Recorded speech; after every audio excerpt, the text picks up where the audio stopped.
ये है टीवी 18 और आप देख रहे हैं CNBC आवाज।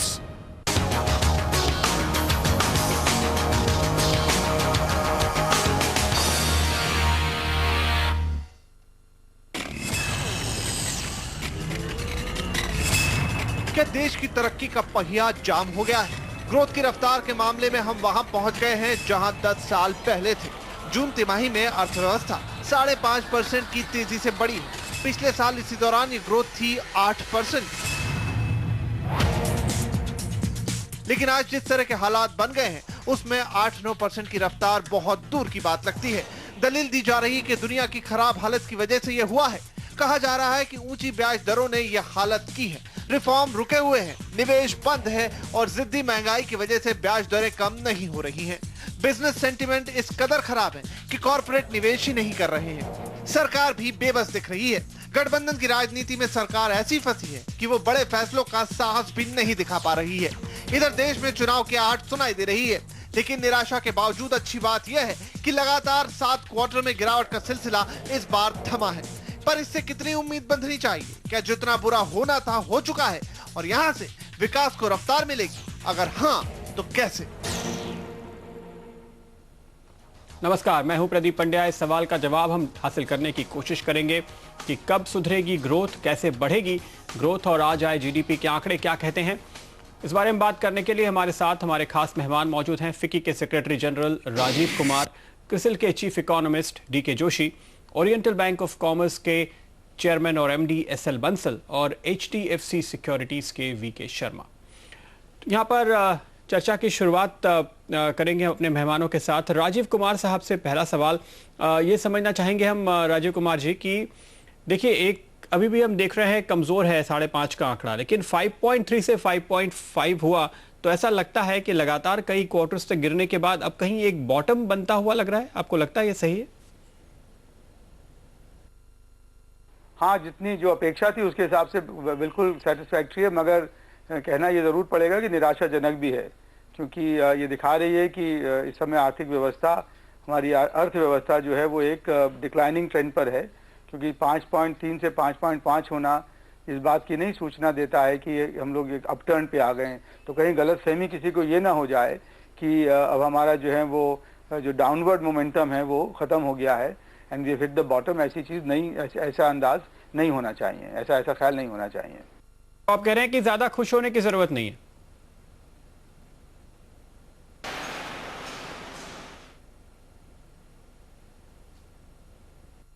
नहीं, जो आने वाले दिनों में जो ग्रोथ रेट है वो कम होगी, इसकी जो ख्याल है जो आपका, वो करीब करीब ठीक है। क्योंकि अगर आप देखें कुछ ऐसे लीडिंग इंडिकेटर्स हैं जैसे कि ग्रॉस फिक्स्ड कैपिटल फॉर्मेशन जो कि करीब करीब अब स्टैग्नेंट हो गई है, बिल्कुल बढ़ नहीं रही है।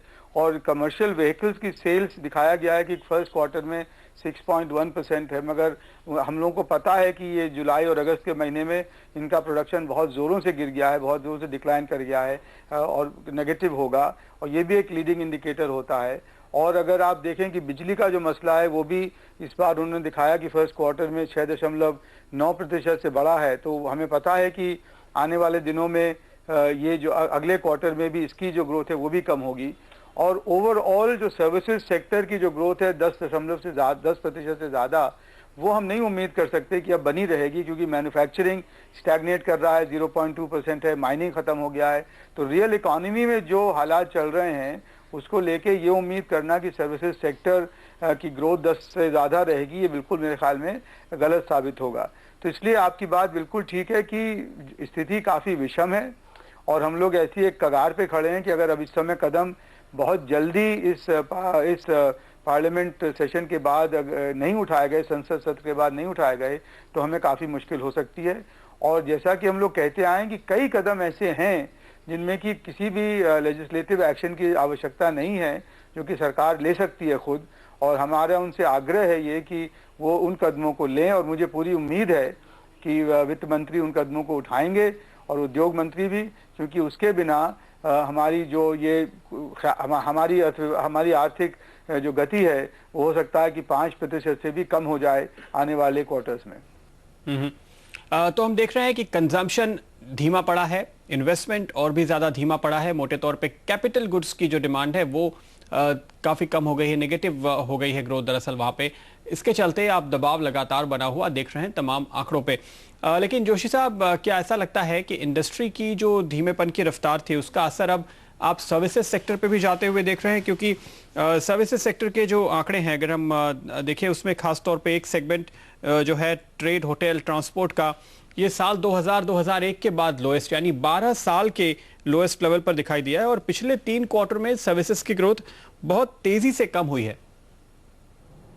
नहीं, बिल्कुल इसका अगर इंडस्ट्री स्टैग्नेट करती है या बहुत कमज़ोर रहती है तो उसका असर सर्विसेज पे बिल्कुल पड़ता है। सर्विस सेक्टर का एक अपना ग्रोथ मोमेंटम था जो अभी थोड़ा सा अब वो धीमा होना शुरू हो गया, क्योंकि अब ये भी बात ध्यान रखनी चाहिए कि पिछले साल भी ग्रोथ जो है वो पोटेंशियल से कम रही है और इस साल उससे भी ज़्यादा कम रहने की उम्मीद है।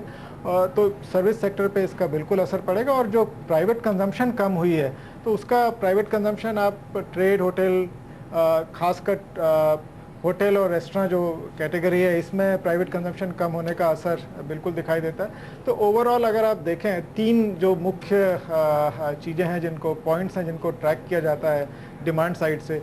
पहला है इन्वेस्टमेंट फ्लैट है, 0% ग्रोथ है। दूसरा private consumption real private consumption growth जो है वो 4% पे आ गई है।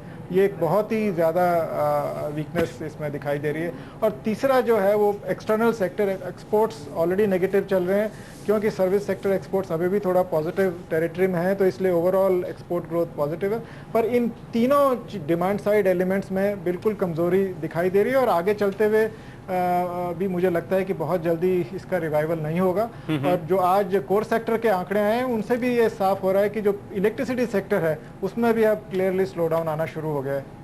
ओके, बंसल साहब, चूंकि एक बैंकर के तौर पे आपको कम से कम 6 महीने पहले अंदाजा होता है कि इकोनॉमी में किस तरह की एक्टिविटीज होने वाली है, लोग प्लानिंग करते हैं, पहले आपके पास फाइनेंसिंग के लिए आते हैं, उसके बाद प्रोजेक्ट लगाए जाते हैं।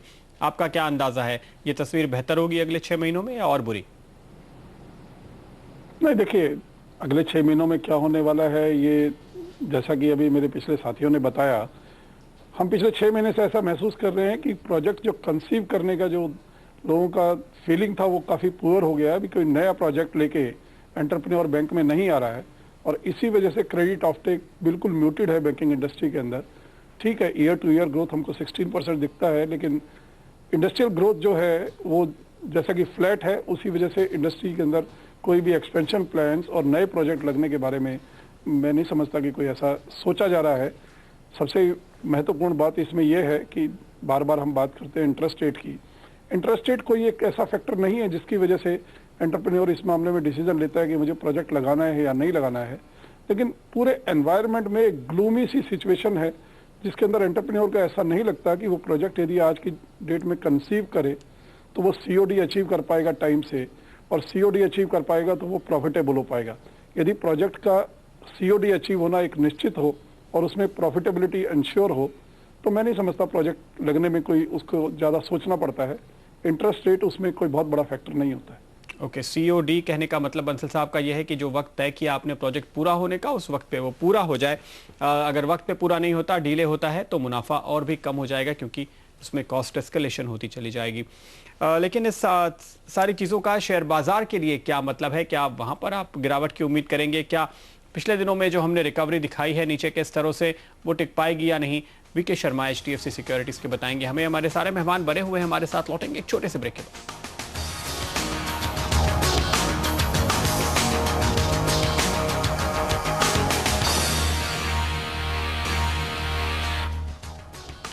क्या देश की ग्रोथ की रफ्तार अब वापस पटरी पर आने की उम्मीद की जा सकती है? क्या और गिरावट नहीं आएगी? इस सवाल का जवाब लेने की कोशिश कर रहे हैं हमारे साथ हमारे सारे मेहमान यहाँ पे मौजूद हैं।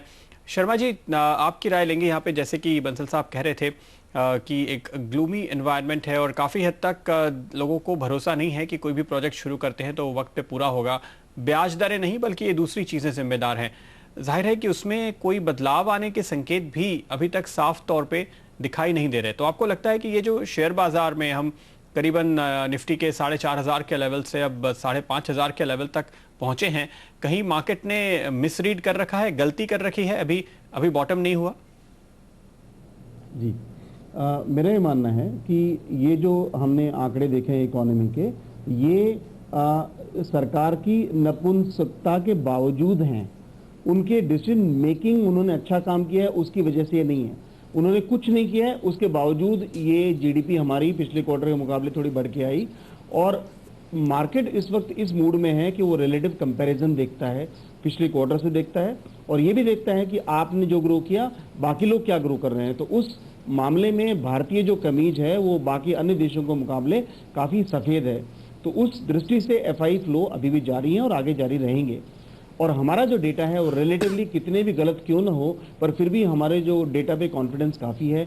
आप इलेक्ट्रिसिटी के ही डेटा को लीजिए, हमारे यहाँ पे 6.3% का ग्रोथ हुआ है, जबकि इकोनॉमी में ग्रोथ 5.5% का हुआ है। चीन को देखिए, चीन के ग्रोथ आपको जीडीपी बताते हैं कि 7% से ग्रो कर रहा है, लेकिन बिजली का क्या ग्रोथ है? बिजली के पिछले 2 क्वार्टर देखें, 6 महीने भी देखें, तो कहीं पे भी जो ग्रोथ है वो 1.5% से ज़्यादा नहीं है, और एक आध महीने में तो नेगेटिव भी है। तो रियल सेंस में चीन का जो ग्रोथ है वो नेगेटिव है, जीडीपी पॉजिटिव तो है ही नहीं। तो ये जो बाजार है या अंतर्राष्ट्रीय जो निवेशक हैं वो इस बात को देख के राजी हैं, और उसलिए पैसा आएगा, इसलिए हमारे बाजार नहीं गिरेंगे। और मेरा ये मानना है कि बाजार बेस्ट जज है, और बाजार ठीक है तो वो डेटा और उसको पहले से एडवांस में अच्छा बताता है। और उस दृष्टि से आने वाला जो समय है उसके अंदर जो जीडीपी का जो ग्रोथ रेट है वो हमारा खुद का पिछले साल का गिरने वाला है, लो बेस है, 6.7% या इस तरह का जो ग्रोथ है उसके बनिस्बत अब जब अगले क्वार्टर में हमारी ग्रोथ भले ही उतनी अच्छी ना है, लेकिन वो रिलेटिव सेंस में ठीक ठाक लगेगा कि हमने उतना अंडर परफॉर्म नहीं किया खुद को। तो उस दृष्टि से मैं समझता हूं कि ये हम ठीक नजर आते हैं। लेकिन जोशी साहब, आप क्या उम्मीद कर रहे हैं पूरे साल के लिए? ग्रोथ के अनुमान अब ज्यादातर इकोनॉमिस्ट, जैसे कि हम आपको दिखा रहे हैं, अब 5.5 के आसपास की बात करने लगे हैं।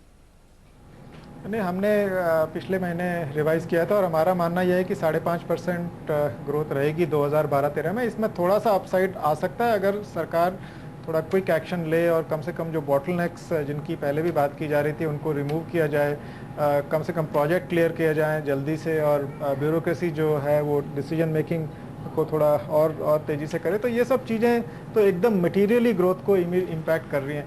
पर आई थिंक इसमें अगर ये होता भी है तो बहुत ज़्यादा असर इसका इस साल मुझे नहीं लगता दिखाई देगा, इसका साल अगले साल दिखाई देगा, पर थोड़ी अपसाइड ग्रोथ को यहाँ से आएगी। इस साल दुखद बात यह है कि मानसून भी ख़राब इतना अच्छा नहीं रहा है, तो उसका असर कृषि क्षेत्र में पड़ेगा। अभी इस साल इस क्वार्टर की जो जीडीपी ग्रोथ थी वो थोड़ी हद तक एग्रीकल्चर से भी प्रोटेक्ट हुई है, क्योंकि पिछले साल का रबी था।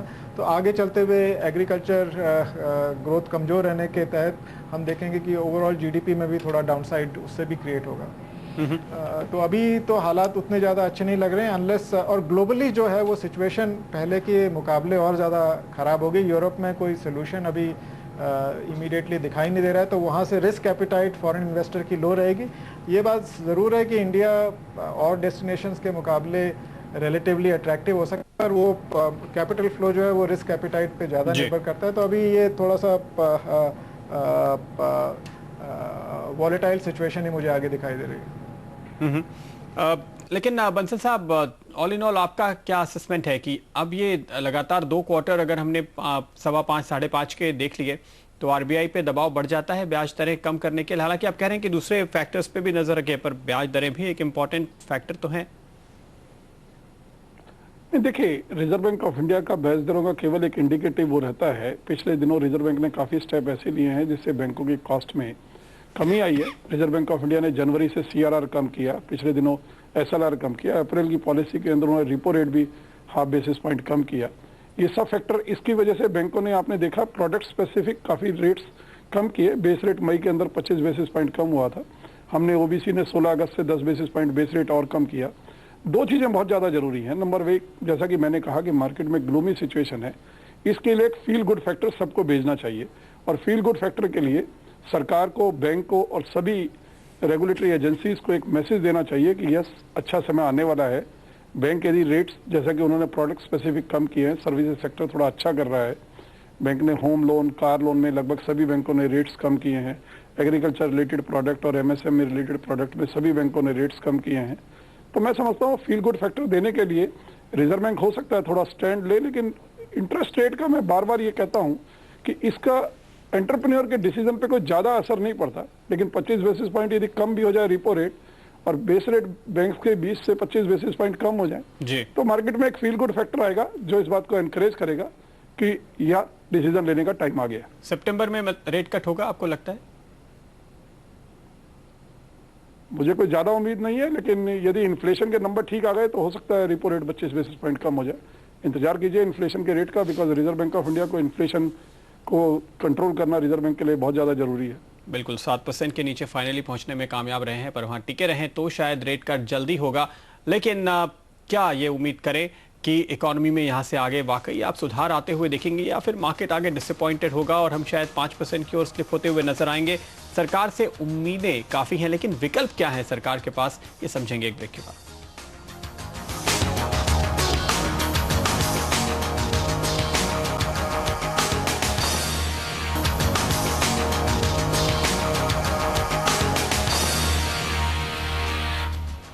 स्वागत है आपका एक बार फिर। ग्रोथ की रफ्तार धीमी पड़ती हुई और 5.5% के आसपास लगातार दूसरा क्वार्टर गुजरा है, लेकिन हम समझने की कोशिश कर रहे हैं कि क्या अब यहां से हालात सुधरेंगे। अमूमन देखा जाता है कि जब ग्रोथ कम होती है तो महंगाई भी काफी कम हो जाती है और आरबीआई आराम से ब्याज दरों में कटौती कर देती है काफी ज्यादा, तो वहां से ग्रोथ में अपने आप फिर से सुधार होने लगता है। बंसल साहब ये बताइए कि इस बार अगर हम ऐसा होते हुए नहीं देख रहे हैं, क्या इसकी एक बड़ी वजह यह है कि कंपनीज तो कर्जा लेने के लिए नहीं आ रही, कंज्यूमर भी कम लोन ले रहा है, पर सरकार बहुत ज्यादा कर्जा ले रही है, अभी भी बहुत ज्यादा घाटा होने की वजह से, इसलिए प्राइवेट सेक्टर के लिए मार्केट में फंड्स बच नहीं रहे? नहीं, ऐसा नहीं है। देखिए, बैंक्स के पास आज की तारीख में लिक्विडिटी की कोई समस्या नहीं है कि जैसा मैंने आपसे बताया, रिजर्व बैंक ऑफ इंडिया ने CRR को कट किया, SLR को 1% कट किया, MSF फैसिलिटी अवेलेबल है 2% की, तो इस समय लिक्विडिटी जो है बैंक्स के पास कंफर्टेबल है। तो आप कह रहे हैं कि सरकारी कर्जे की वजह से ब्याज दरें ज्यादा हैं, ऐसा नहीं है? नहीं, ऐसा कुछ नहीं है। ब्याज दरें केवल इसलिए ज्यादा है कि स्ट्रक्चरल इश्यूज हैं। आप देखिए, इन्फ्लेशन जब तक नीचे नहीं आएगा तब तक हम डिपॉजिट का रेट कम नहीं कर सकते। आज की तारीख में ये बात चलिए जोशी जी से पूछते हैं। 9% दे। जोशी साहब, क्या वजह है इसकी? जब ग्रोथ इतनी नीचे आ गई है, 5% ग्रोथ आने के बाद भी अगर आपकी महंगाई नीचे नहीं आ रही तो कब आएगी? देखिए, महंगाई का जो कारण है वो स्ट्रक्चरल रीजंस हैं, वो आरबीआई ने काफ़ी इलेबोरेट भी किया है इनके ऊपर। तो ये एक दुखद स्थिति है कि ग्रोथ नीचे आ रही है और उसके साथ महंगाई नीचे नहीं आ रही है। तो ये इससे डील करने के लिए तो आपको जो बेसिक इशू है जो इन्फ्लेशन के पीछे है वो फिस्कल सिचुएशन से लिंक हो जाता है। तो जब तक आप जो कंजम्पशन बूस्ट इकोनॉमी को दे रहे हैं अपनी पॉलिसीज़ के थ्रू, उसको कम नहीं करेंगे, तब तक ये परसिस्टेंट प्रेशर और फूड इन्फ्लेशन पे जब बना रहेगा और वो फिर और इकोनॉमी में भी ट्रांसमिट होगा। तो इसको मतलब हमें बेसिकली जब तक हम उस इशू को सॉर्ट आउट नहीं करते हैं फूड इन्फ्लेशन का, तब तक हमें मुझे लगता है कि थोड़ा लो ग्रोथ और हाई इन्फ्लेशन एनवायरनमेंट में रहना पड़ेगा। और उसके लिए सप्लाई साइड वो पुरानी कहानी है कि सप्लाई साइड को आपको इम्प्रूव करने की ज़रूरत है, क्योंकि पिछले कुछ सालों में जो वेज रेट्स हैं खासकर अनस्किल्ड लेबर के रूरल और अर्बन एरियाज़ में, वो बहुत ज़्यादा तेज़ी से बढ़े, इन्फ्लेशन से कहीं ज़्यादा तेज़ी से बढ़े, बहुत ज़्यादा डिमांड क्रिएट हुई है।